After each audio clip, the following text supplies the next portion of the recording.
ماشاء اللہ.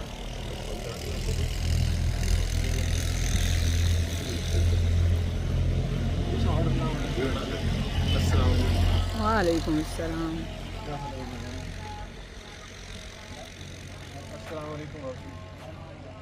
اندر شیوخ ہے بیٹھے ملو. کوئی ایک پلیٹ دے ہوا خالی. مصدقین تشدید اہم ہے. صدقہ کرنے والے مرد. والمصدقات اور صدقہ کرنے والی عورتیں. دیکھیں ایکویلٹی ہوتی ہے عمل میں، خالی جنڈر میں نہیں ہوتی.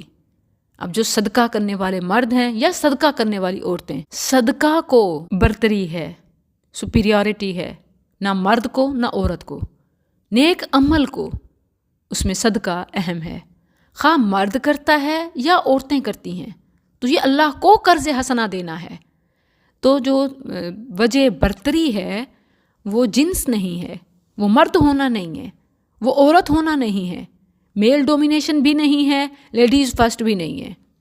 یہ ہے اصل ایکویلٹی، یعنی کام سے پہچان. تو یہاں کون سا کام ہے جس سے پہچان ہو رہی ہے؟ وہ ہے صدقہ، خواہ مرد کرے یا عورت. یہی وجہ ہے کہ امہات المؤمنین، ازواج مطہرات، بنات رسول، صحابیات، ان کا کیا شوق ہوا کرتا تھا؟ اپنے ہاتھوں سے کوئی کسب کر کے، محنت کر کے وہ کماتی اور اللہ کی راہ میں خرچ کرتی. اسی طرح وہ ایون ہاؤس وائفس جنہیں ان کا نفقہ ملتا ہے، وہ اس میں سے، وہ وراثت ہے، وہ حق مہر ہے، وہ ان کی سیونگ ہے، وہ ان کی جمع پونجی ہے، وہ اس میں سے اللہ کی راہ میں خرچ کرتی ہیں. تو جس کا اللہ نے جس کو جتنا مالک بنایا وہ اس میں سے اللہ کی راہ میں خرچ کرتا ہے، وہ اللہ کے ہاں معتبر ٹھہرتا ہے، وہ اللہ کے ہاں برتر ہو جاتا ہے. ان اکرمکم عند اللہ اتقاکم. اور تقوی کا ثبوت کیا ہے؟ صدقہ. ان المصدقین، بے شک صدقہ کرنے والے مرد، والمصدقات اور صدقہ کرنے والی عورتیں، وَأَقْرَضُوا اور انہوں نے قرض دیا، اللہ، اللہ کو. اللہ کی راہ میں خرچ کرنا اللہ کو قرض دینا ہے. قرضاً حسنا، قرض حسنا، یضاعف دگنا کیا جائے گا، لہم ان کے لیے، خواہ مرد ہو یا عورت، وَلَهُمْ اور ان کے لیے، اجر کریم، اجر ہے عزت والا.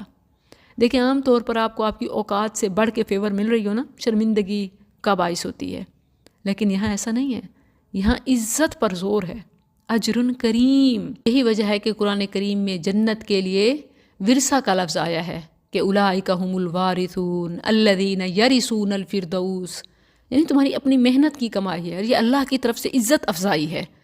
وگرنہ جنت تو ہمارے سارے اعمال، کسی کے بھی سارے اعمال کا ایکول نہیں ہو سکتی، بدلہ نہیں ہو سکتی. یہ اللہ کی رحمت ہے، اور اس سے بڑی رحمت کہ اللہ تعالیٰ عزت افزائی کر رہا ہے کہ تمہاری اپنی ہی ہے. بما اسلفتم فی الایام الخالیہ، جو تم نے دنیا کے خالی صفحے پہ دنیا کی زندگی میں کمایا تھا یہاں پایا ہے. یہ اجر کریم، اور اس کی عزت کا کیا کہنا کہ جس کو اللہ ہی فرما دے کہ یہ باعزت اجر ہے. اور یہ کس کے بدلے میں ہے؟ قرض حسنہ، صدقہ. یہ ڈھال ہے جہنم سے اور ٹکٹ ہے جنت کا.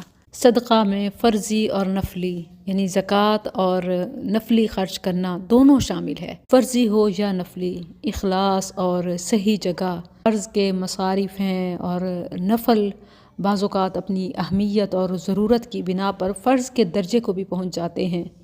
اب یہی گرلز اسکلز فاؤنڈیشن یہ ایک ایسے انسٹیٹیوٹ کی بنیاد ہے، اور یاد رہے کہ اس وقت اس میں حصہ ڈالنے والے یقیناً ایک عظیم مشن میں، خیر کے ایک عظیم کام میں سبقت کرنے والے ہیں. فالسابقون السابقون اولئک المقربون. جب آپ کو پتہ ہے کہ فتنوں کی یلغار ہے، تعلیم برائے نام ہے، جہالت، بے راہ روی سر عام ہے، اور دین دنیا کو ہم نے الگ کر دیا. دین والے دنیا میں رہ نہیں سکتے، دنیا کے ساتھ چلنے کے قابل نہیں رہتے، اور دنیا والے وہ تو کسی کے کھاتے میں نہیں آتے. تو ایک ایسا انسٹیٹیوٹ جو خاص طور پر بیٹیوں کے لیے شرعی تقاضوں اصولوں کے مطابق دنیا کی تعلیم، تربیت، مہارت سکھا سکے تو یہاں پڑھنے والی مائیں کل کا ہمارا مستقبل ہیں، اور اسی سے بڑھتی امت ہے جو ان کی گود سے پروان چڑھے گی انشاءاللہ۔ تو اس کام کو رکنے نہ دیں، آپ کا 1 روپیہ بھی اہم ہے۔ اینٹوں کی ایک ٹرالی جو تقریباً 35,000 کی آتی ہے، اور اس میں 3,000 اینٹیں ہوتی ہیں، اس حساب سے ایک اینٹ تقریباً 16 روپیز کی بنتی ہے، اور اگر سیمنٹ اور ریت کے ساتھ لگائیں، یعنی یہ مسالہ بھی ساتھ شامل کر لیں، تو 20 روپے۔ جسٹ امیجن، اتنی تو کوئی بچہ پاکٹ منی بھی بمشکل ہی لیتا ہو۔ تو کیا خیال ہے کہ کیا ہم اگر مل کر کھڑے ہو جائیں، پاکستانی تقریباً 25 کروڑ، دنیا بھر سے بلینز مسلمز، اگر اس مشن میں صرف ایک نمک کے قطرے جتنا بھی شامل ہوں، اور ہاں صرف صاحب استطاعت طبقہ، تو انشاءاللہ ایک دن، ایک وقت کا سرمایہ، آج کی انویسٹمنٹ کل آخرت کے لیے تجارت ہے، قیامت تک کے لیے فیض ہے انشاءاللہ۔